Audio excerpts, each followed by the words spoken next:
അംഗൻവാടി വർക്കർമാരുടെയും ഹെൽപ്പർമാരുടെയും പ്രതിമാസ ഓണറേറിയം 1000 രൂപ വീതം വർദ്ധിപ്പിക്കുന്നതായി പ്രഖ്യാപിക്കുന്നു. 66,240 പേർക്ക് ഇതിൻ്റെ പ്രയോജനം ലഭിക്കും.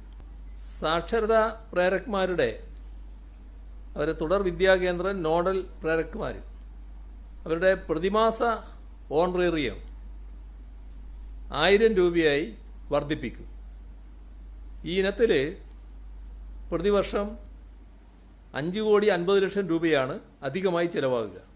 ആശാവർക്കർമാരുടെ പ്രതിമാസ ഓണറേറിയം 1000 രൂപ വർദ്ധിപ്പിക്കും.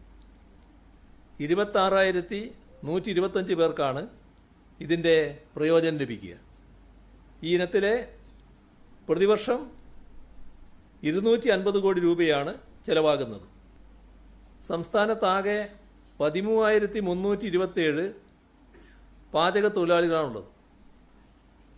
ഇവരുടെ പ്രതിദിന കൂലി 50 രൂപ വർദ്ധിപ്പിക്കും.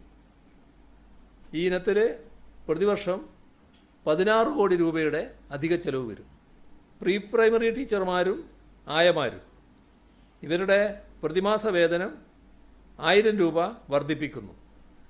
ഈ ഇനത്തിൽ പ്രതിവർഷം 5,72,00,000 രൂപ അധികമായി ചെലവ് വരും. റബ്ബർ കർഷകർക്ക് നൽകി വരുന്ന റബ്ബറിൻ്റെ താങ്ങുവില കിലോഗ്രാമിന് 180 രൂപയിൽ നിന്നും 200 രൂപയാക്കി ഉയർത്തും. നെല്ലിൻ്റെ സംഭരണ വില ഇപ്പോൾ 28 രൂപ 20 പൈസയാണ്.